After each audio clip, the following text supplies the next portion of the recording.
Welcome to Zudans Report. My name is Val Zudans. We're at the Florida Eye Institute in Vero Beach, Florida.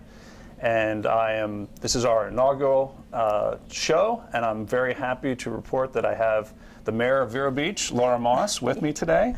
I came to Vero Beach in 2002, so I've been here over 15 years. And I've followed all the local people, and I wanted to let you know that I think you're the best mayor that we've had in Vero Beach in the 15 years that I've been here. And I'm very proud to have you on my very first show to talk about what it's like to be mayor and to delve into some of the important issues. Well, the show is about local, what's going on in our community. A lot of the other news sources are regional or even further away, and we want to know, the people want to know what's going on in their community, and it starts right here in the heart of our county in Vero Beach with our mayor. So that's welcome. Quite true, and thank you so much for inviting me for the inaugural show, and good afternoon, Vero Beach. It's a pleasure to be here, and yes, I'd be happy to talk about being mayor. It's the best job I've ever had in my life, and that's the truth. I absolutely love it. My background is I had come from the Utilities Commission. I was chairwoman, actually member at large first. I was elected by the City Council in 2015 as member at large, and then 1 year later I was elected by the Utilities Commission as chairwoman.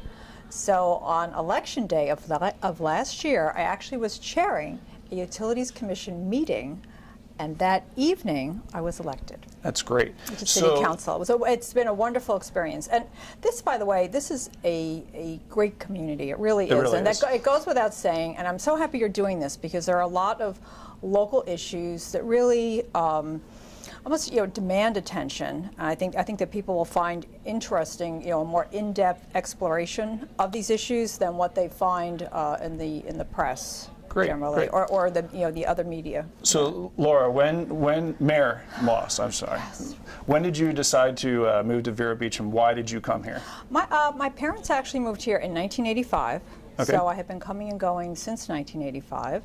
I'm really thrilled they chose Vero Beach, of course.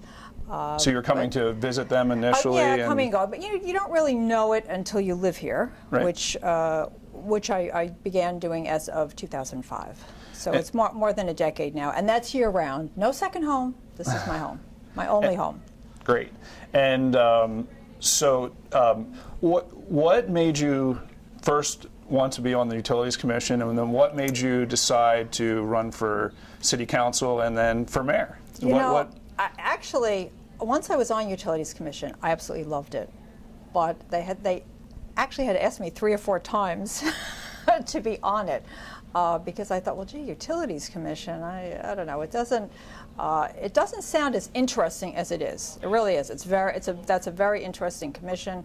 And by the way, we have openings, and you can go to the city website, which is covb.org. We have openings on a number of commissions, and the City Council really values input from citizens who decide to devote their time to these commissions and advisory boards. Online, or you have to...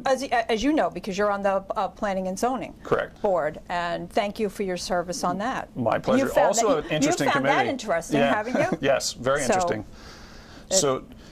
So then, what made you decide you wanted to be a city councilman and woman? And, well, after being on Utilities Commission and you get to see the city from an entirely different perspective, by the way, for the audience when you're on a commission, which to me was very interesting. You get to see the inner workings of the city. And having observed that, I thought, well, I think I really have something to offer to this situation, especially the electric situation, which since that time I've come to the forefront of it and really enjoyed every minute of it. And by the way, it is going very, very well at this time. Yesterday, and Dr. Zudans and I were talking about this before the camera started rolling, but yesterday I was at the FMPA meeting. That's the Florida Municipal Power Agency. Their headquarters in Orlando, and that meeting went very, very well. For those who don't know, they have a new CEO who is Mr. Jacob Williams, and that's as of last September, and of course I'm new. And the people who have been here know that this has gone on a very long time, and by that I mean trying to move the electric from Vero Electric to FPL.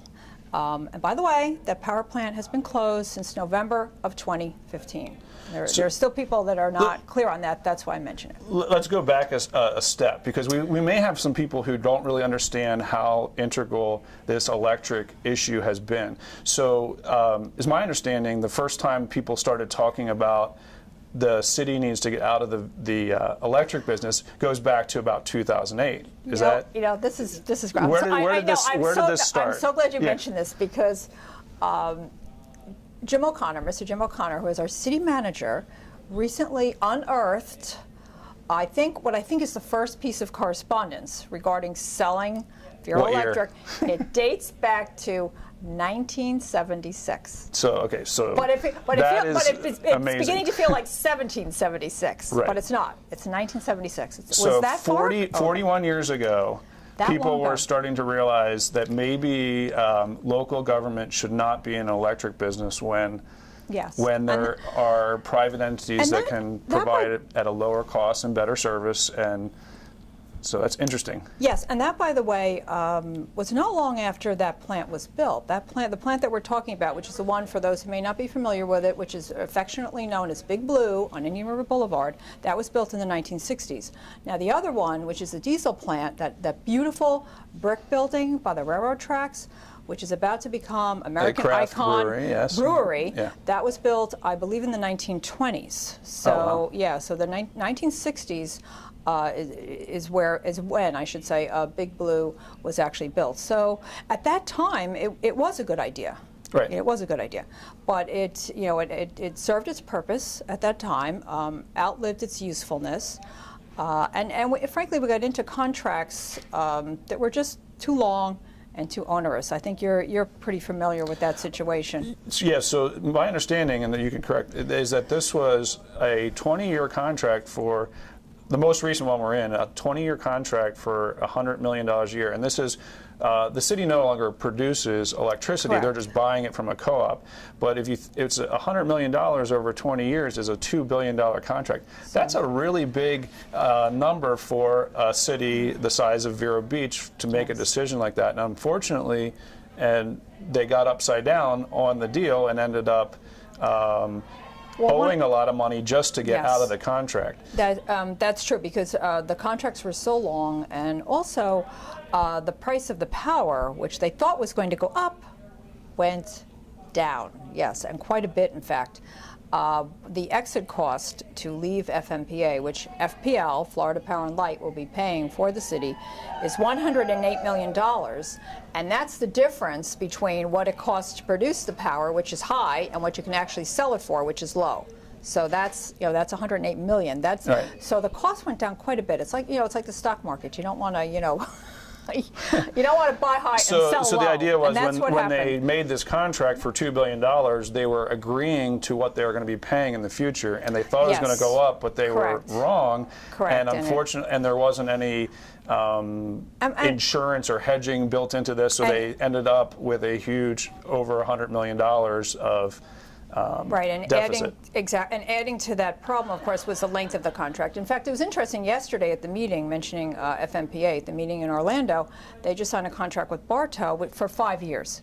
See, 5 years is manageable, but if you get past that, you're getting into dangerous territory. Okay, so we're going to end this segment, and we'll be back in just a few minutes to talk a little bit more about what's going on with our Vero Electric, our city of Vero Beach, the important local issues that matter to you. Thank you.